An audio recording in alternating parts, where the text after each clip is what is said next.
So be quiet now. Listen. Take the homework sums first. Check the homework.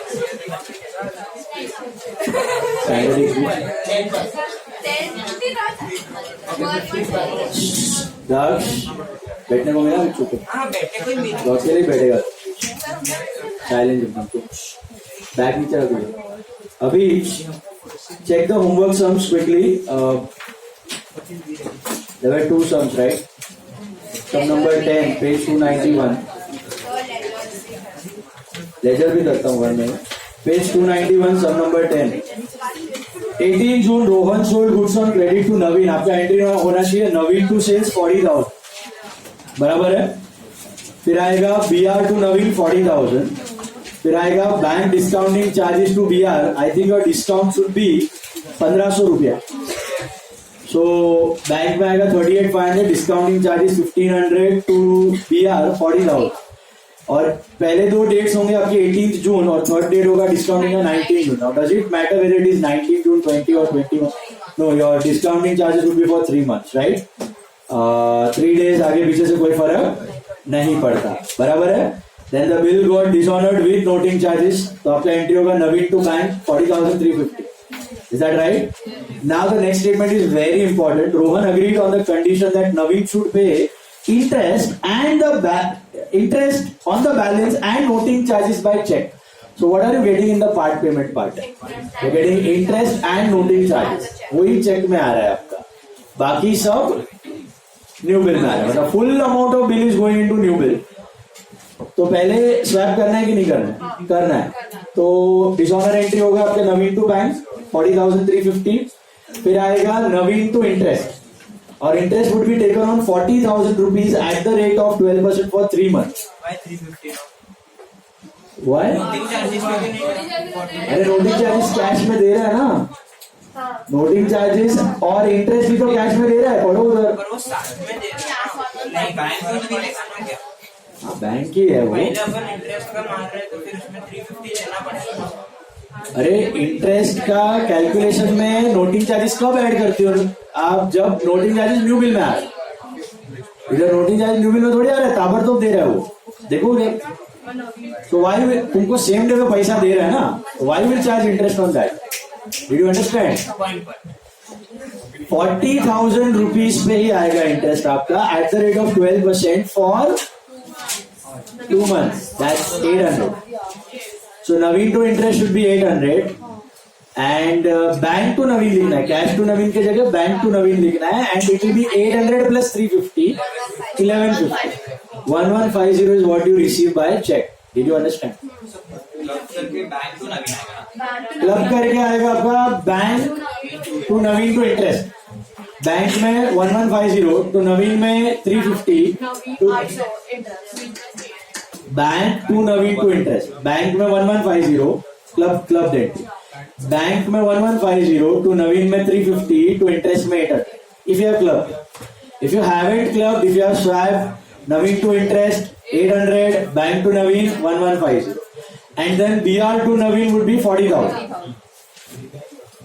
and all the 4 entries will happen on 21st of September.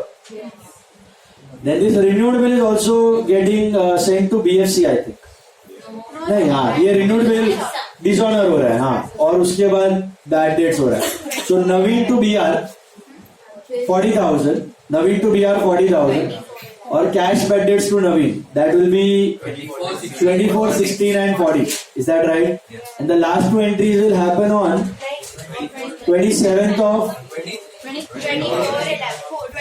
24/11. sorry दो अलग अलग आएगा. Dishonour entry would be on 24/11 and insolvency cash bad dates होगा 23rd December क्योंकि दिया है. once again dishonour entry जो नवीन to BR है वो 24/11 को होगा और लास्ट कैश बैड डेट वाला एंट्री 23rd December क्योंकि वहां पे स्पेसिफाई करके दिया है. दिया नहीं होता तो 24/11 अज्यूम कर लें. Is this clear? Naveen to bank पहला रिन्यूअल का 4 एंट्रीज है. Naveen to bank 40,350 with noting charges. Naveen to interest 800. Bank to Naveen 1150. and BR to Naveen 40,000. BR to Naveen 40,000. Okay. Sir, एक बार club center दिखाओ. Bank to Naveen to interest. Bank में 1150 to Naveen में 350 to interest rate. और कोई doubt? बढ़े आगे. Next था I think some number 10 page 307. वो देख लो फटाफट. Sagar drawn a bill after side bill on Prasad for 3 months. So BR to Prasad that will be 21,000. Bill is discounted at 8%. So bank discounting charges to BR. Bank discount आएगा आपको 21,000 पे 8% for 3 months 420. So bank में आएगा 20,580. Discounting charges 420 to BR 21,000. Is that right? Both the entries will happen on 21st November.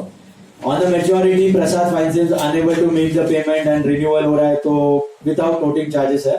So पहले तो आएगा सागर to bank, Prasad to bank 21,000.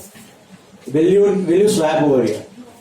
No, because the interest is coming with new bill. So no swapping. It is part payment है नहीं in fact. So no part payment. So Prasad to interest 750. Interest दिया हुआ है आपको सीधा. And BR to Prasad will be 21,750. Again the renewed bill. अच्छा ये date क्या होगी रिन्यूअल की आपकी? 24th of February. 24th of February perfect 2020. And उसके बाद आएगा आपका रिन्यूड बिल भी बैंक फॉर कलेक्शन में गया है तो BFC टू BR 24 फेब को ही होगा वो भी BFC टू BR. और फिर रिन्यूड बिल हो रहा है honour. So bank charges to BFC that be 20,500 250 and 20,000 sorry 21,500 250 and 21,750. और उसकी डेट होगी आपकी 27 March. The last honour date will be 27 March. Is that clear? Old bill renewal का डेट इज 24 फेब. और फिर वापस रिन्यूड बिल BFC में गया तो डीलिंग एंट्री आएगा BFC टू BR 21,750. और वो बिल ऑनर हुआ है तो bank charges to BFC 21,250 500 and 21,500 250 and 21,750. Bank charges to BFC. Is this clear? That is happening on 27th of March. Sorted? Any other doubts? So 2 sums जो homework वाले थे वो all of you have done it. Anyone who hasn't? We'll be checking at the end as it is. और एक चीज मुझे बोलना था अभी ड्रॉइंग के बुक्स में हमने अच्छा लेजर 2 सम होमवर्क थे आपके 6 और 12. मेरे को टोटल्स बोल दो 6 और 12 के टोटल्स बोल दो जरा. 6 और 12 का टोटल्स क्या आया था आपको?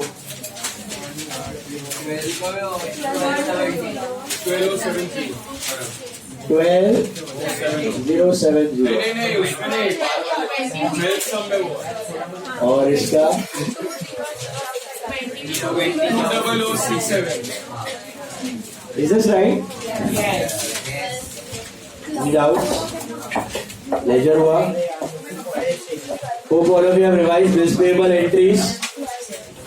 So let's pay attention to bills payable now. We are writing entries in the books of draw E, right? We are writing entries in the books of draw E. Pay attention. Tell me, drawee कौन होता है? Who is a drawee? Drawee is the one who accepts the bill. Drawee is the one who accepts the bill. पीछे डालो. उधर back के पीछे. Drawee is the one who accepts the bill. He is the debtor in the transaction. He is the one who is supposed to pay the money. Tell me, the first entry, purchase entry. Purchase to creditor. Credit purchase की entry है. माल खरीदा, expense बढ़ा, creditor liability बढ़ गई आपकी. फिर आता है acceptance entry. What is acceptance entry? Creditor to bills payable, drawer to bills payable. Creditor घटा, बिल्स पेबल बढ़ा. देखो कोई भी जर्नल एंट्रीज आपको करनी है. कोई भी जर्नल एंट्री का बेस क्या है? 4 चीज है. Assets, liabilities, incomes, expense. What are assets? Expenses ही है, but life is more than a year. उसको assets बोलते हैं. It will stay for a long period of time. What are expenses? जिसकी life 1 year से less है. What is an income? जो आप हर साल earn करते हो बिजनेस चलाने के लिए, revenue. And what is liability? उधार, internal हो या external. यही 4 चीजें कोई भी बिजनेस के अराउंड रिवॉल्व होती हैं. और यही चार चीजों का रूल्स पता होना चाहिए। रूल्स क्या है? बहुत सिंपल है। एसेट और एक्सपेंस अगर बढ़ता है तो डेबिट और घटता है तो क्रेडिट, और इनकम और लायबिलिटी बढ़ती है तो क्रेडिट, और बिजनेस में से इनकम लायबिलिटी कम होती है तो डेबिट। तो पहला एंट्री आपने क्या किया? परचेज किया, तो परचेज एक्सपेंस बढ़ा टू क्रेडिटर, लायबिलिटी बढ़ा, एक्सपेंस बढ़ा तो डेबिट, लायबिलिटी बढ़ा तो क्रेडिट। फिर आपने उस क्रेडिटर को क्या दे दिया? Bills payable. सो क्रेडिटर कम हुआ, बिल्स पेएबल बढ़ा, सो लायबिलिटी घटा तो डेबिट, दूसरी लायबिलिटी बढ़ी तो credit. So creditor to bills payable. Third entry is dealing entry. Are we bothered about dealing in case of drawing? No. Why? क्योंकि वो सब मगजमारी किसका है? ड्रॉवर का है। ड्रॉई को डीलिंग से कोई लेना देना नहीं है। ड्रॉई क्या करेगा? आईपीएल मैच देखेगा, सीधा बिल साइन करके दे देगा, sit at his home and watch IPL and eat popcorn. Then what will happen to when the bill is honored?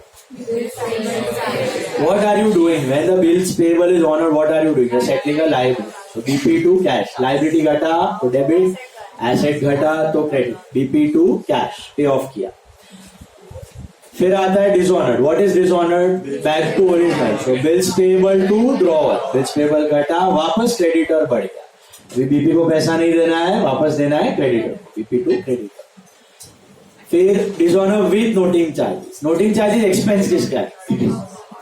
पे कौन कर रहा है? ड्रॉवर। हम हमारा एक्सपेंस पे करते हैं तो नोटिंग चार्जेस टू क्या है? हम हमारा एक्सपेंस वो पे कर रहा है, noting charges to creditor. So noting charges to creditor, BP to creditor तो है ही, तो क्लब करो BP noting charges to creditor, बराबर है? That is your dishonour with noting charges. फिर आता है retirement. What is retirement? Honour. Honour का ही एंट्री, लेकिन बीच में घुसा देने का discount, BP to cash to repaid. इधर ऑन करेंगे तो अपना फायदा हो गया, तो दैट इज गेन, बराबर है? So BP to cash to repaid, उधर कैश रिपेड टू बीआर, इधर BP to cash to repaid, opposite. फिर आता है रेन्यूअल। रेन्यूअल के होते हैं 4 steps. Old bill gets cancel, entry number 5 और 6, आइदर बीपी टू क्रेडिटर या BP noting charges to creditor. फिर आता है आपका part payment, drawer to cash, creditor to cash. Creditor अभी आपकी लायबिलिटी क्रेडिटर, अभी बीपी तो रहा नहीं, क्रेडिटर घटा, कैश घटा। फिर इंटरेस्ट पेड है कि पेएबल है? तो पेएबल है, interest to creditor, interest to creditor, interest expense बढ़ा, क्रेडिटर लायबिलिटी बढ़ी, डेबिट टू द क्रेडिट। और फिर आता है वापस न्यू बिल एक्सेप्टेड, तो सेम है, creditor to bills payable. Creditor घटेगा, बिल्स पेएबल बढ़ेगा, क्रेडिटर घटेगा, बिल्स पेएबल बढ़ेगा। Is that clear? So creditor to bills payable, drawer घटा, बीपी बढ़ गया, एक लायबिलिटी घटा, दूसरा बढ़ गया। Last is insolvency. What happens at the time of insolvency? Dishonor. Entry number 5 or 6, with or without noting charges. And final settlement. What is the entry for final settlement? Drawer to cash to deficiency, creditor to cash to deficiency, or BP to cash to deficiency. Creditor to cash to deficiency, because BP is no more in existence. So creditor to cash to deficiency. Creditor to cash का मतलब उतना settle हुआ, deficiency का मतलब जो पैसा नहीं दे पाए, insolvency. When do you open this deficiency account? When we become bankrupt, we become कंगाल, बैंकरप्ट, इंसॉल्वेंट, राइट? और डेफिशिएंसी अकाउंट में होता क्या? Is it an asset, is it a liability, income, expense? Nothing, it's an artificial account. उसमें क्या दिखाते हो आप? जो पैसा आप चुका नहीं, उस इंफॉर्मेशन को दिखाने के लिए ओपन होता है, बस और कुछ नहीं। The deficiency account just shows the amounts which you are not able to pay. कल बताया था, याद है? Not able to pay, not able to receive. Capital लाया नहीं, इसके लिए पैसा चुकाया नहीं, तो जो पैसा ला नहीं पाए और जो पैसा दे नहीं पाए, that goes to deficiency. Is this clear? So those monies which you are not able to pay off to your external liabilities, all those monies would be transferred to which account? Deficiency, insolvency. That's about it. That's your final settlement. Okay. So hopefully you have studied. I'll be asking you again with the problems. नहीं किया है तो फिर we will start. So let's begin with the same sequence. I think we did 1, 3. Now it is 10. Yes. Ambar Babar, 10th sum. All of you draw for 10th sum. Draw a journal for 10th sum. Tell me in whose book it is right? Babar.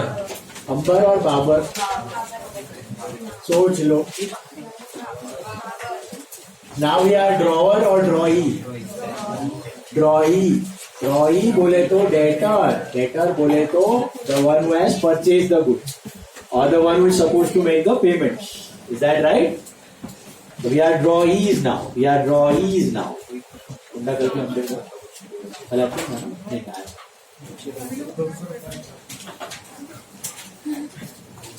was absent yesterday from this batch. So very now back to now I Ashmi was here only, struggling to write, struggling to understand, struggling for everything, half asleep. In the books of Babar, journal entries, dates, particulars, LF, debit, credit. वापस narration लिखना है ये सब में लिखो. First one. On 5th January, Amber draws a bill of 30,000 on Babar for 2 months. So tell me, would there be any purchase entry over there? No? Why? Because directly drawing entry, right? Riya, tell me the acceptance entry.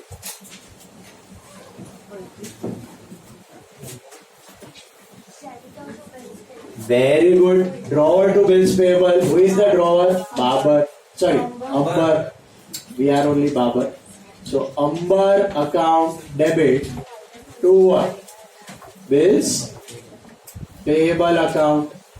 Narration लिखना है being bills payable accepted. This is 30,000 and date क्या होगा इसका 5th Jan 5/1/10 5/1/10 बराबर है. We did not have any purchase entry, so we started with. Why are we not having any purchase entry? Because owes. So मतलब पहले से ही this guy Amber is our creditor. इसके लिए हम उसको बिल देके सेटल कर. Is already our creditor. जैसे वहाँ पे already our debtor, यहाँ पे already our creditor. Let's move ahead. Babar accepts it and returns it to Amber, who endorses the same to Chandar. Hetvi, no entry for endorsement. Very good. No dealing entry. Chandar discounted it with his bank for 6%. Chandar ने उसके bank के साथ discount कर. वो भी हम वो तो ड्रॉवर का भी कोई लेना देना नहीं है उसमें, तो एंडोर्स ही कर रहा है वो बिल के साथ. So no entries for that. Hope all of you have got that. Before the due date of the bill, Babar approaches Amber and requests him to accept 50% of the bill in cash and arrange for the balance bill plus interest. तो मुझे देख के बताओ पहले तो renewal हो रहा है. रिन्यूअल में इंटरेस्ट कैसे पे कर रहे हैं, कैश में कि न्यू बिल के साथ? पढ़ो सब लोग. Is the interest paid in cash or with new bill? It's with new bill, so swap करने की जरूरत नहीं है. Okay, Trivediya, tell me the first part of renewal. Dishonor. What is the dishonor entry? Very good. देखो इधर ही है. ये entry को क्या करना है? उल्टा. How do you get dishonor entry? It's dealing plus acceptance को ज्वाइन करके उल्टा करना है. डीलिंग तो है नहीं यहाँ पे, तो एक्सेप्टेंस को उल्टा कर दो तो क्या बनेगा? BP to Ambar. BP to Ambar अभी चलेगा शॉर्ट फॉर्म्स, बट एग्जाम्स में फुल फॉर्म्स लिखना. This is 30,000 being BP cancelled या BP dishonoured. Being BP cancelled या BP dishonoured. What will be the date for this? I think 2 महीने का था ना, तो 8/3/10 आएगा शायद, राइट? 8/3/10.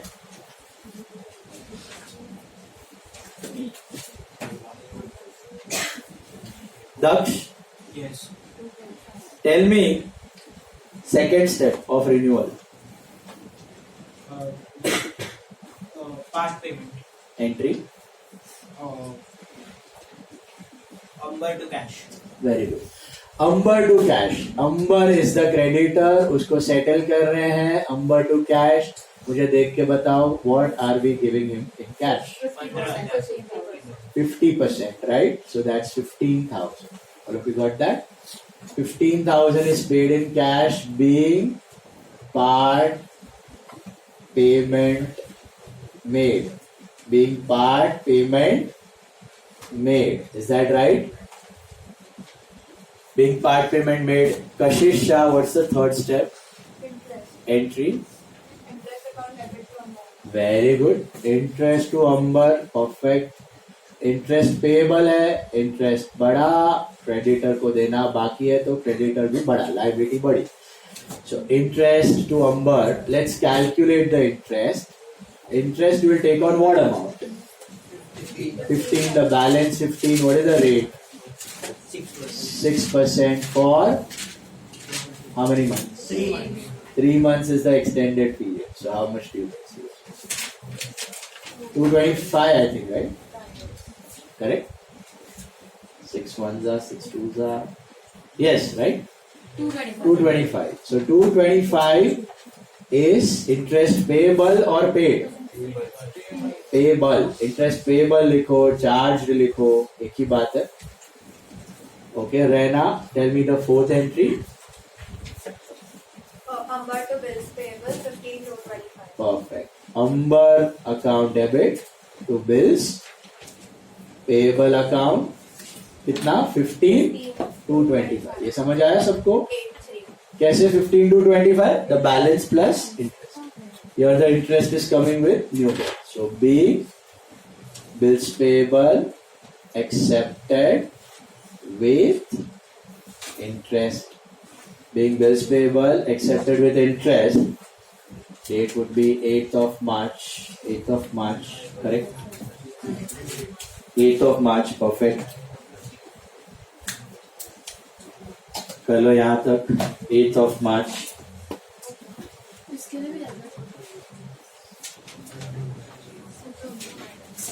Done?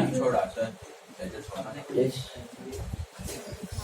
लेजर छोड़ना ही है, लेजर के लिए आधा आधा साइड छोड़ते ही जाना. जैसे उसके ड्रॉअर के बुक में ड्रॉइंग का अकाउंट बनाया था, अभी ड्रॉइंग के बुक्स में ड्रॉअर का account. Homework something.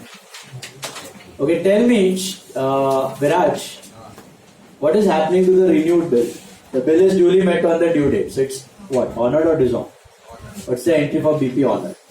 BP to cash. BP to cash. Very good. Perfect. सब पढ़ के आए हैं. BP to cash. तो उसके पहले सेटल हुआ था.